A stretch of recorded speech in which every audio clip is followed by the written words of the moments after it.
Eating is sociable. Eating is pleasurable. Eating is an escape from stress. Eating is fun to do when you're celebrating. I mean, let's get real. Losing and maintaining weight is an uphill battle for most of us. Besides maybe that guy on the infomercial with the painted-on abs. But other than him, I think we ought to just get honest with ourselves and acknowledge the fact that this is a fight. And it's a fight we all need to win. Being fat hurts us in a lot of ways, including our self-esteem, our relationships, our careers, our sex lives. The guys drifting off just woke up when I said sex lives. Welcome back. Like it or not, people look down on people who are fat. I'm not saying it's right. I'm not saying it's nice or world class. I'm just saying it's a fact. My point is the battle of the bulge is a battle. And just by acknowledging the fact that it's a fight moves you that much closer to success. I remember back in the early 90s, one of my friends who was on the professional tennis circuit was in a press conference in Miami. And they asked him if he was nervous about his next opponent in the tournament, who happened to be Stefan Edberg, the #1 player in the world at the time. My friend told the reporter, "Am I nervous? Of course I'm nervous. He's the best player in the world. The guy's great. Wouldn't you be nervous?" The whole press room broke into laughter. My friend had single-handedly diminished the intimidation factor by admitting the obvious. The next day, he pulled off the biggest upset of his whole career by defeating a stunned Stefan Edberg. Coming up, I'll give you some tips on how to get your mind right so you can be a big, fat loser. Don't go anywhere.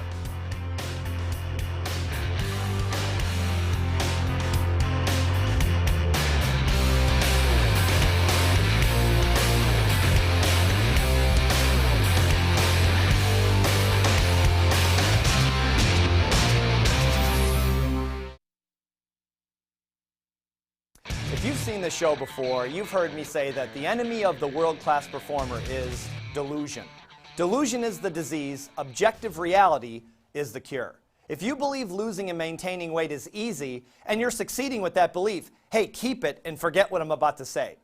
But for the rest of us, don't be afraid to see weight loss as a struggle. You have total control over whether you're going to succeed or not. So admitting it's tough only gets that distraction out of the way. Maybe this has happened to you. You're talking to someone who is telling you how easy it is to lose weight, or you're watching TV at 3 a.m. and some joker is talking about how the pounds are just melting off like magic. And you're thinking, hey, what's wrong with me? If this is so easy for everyone else, why is it so hard for me?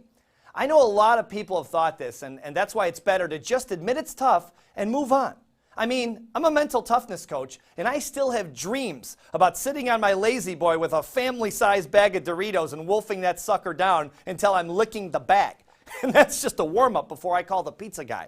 Now, I don't do that anymore because I can't, but I'd still like to, and that's the point. The good news about this is, as anyone who has lost weight knows, it's worth the price you have to pay. Being thin and healthy affects every aspect of your life in a positive way. All I'm saying is that you don't have to believe it's easy in order to succeed. Just make a decision and stick to it. It's that simple. So once you've made the decision to lose weight and you and your doctor have decided on a healthy diet and exercise program, it's time to move on to step number 2, developing the mental toughness to stick to your program for the rest of your life. I'm going to give you some of the best tools. Fat Loser tool number 1. This is an action step from the Fat Loser program, and it's designed to get you into objective reality. What you do is take off all your clothes, stand in front of the mirror, the biggest mirror you have in your house, and describe what you see. Now, I got to tell you, I created this exercise when I was 40 pounds overweight, and it made me cry. Not a boo-hoo kind of a cry like a spank kid, but a how could I have done this to myself kind of cry, if you know what I mean. It made me sad and angry.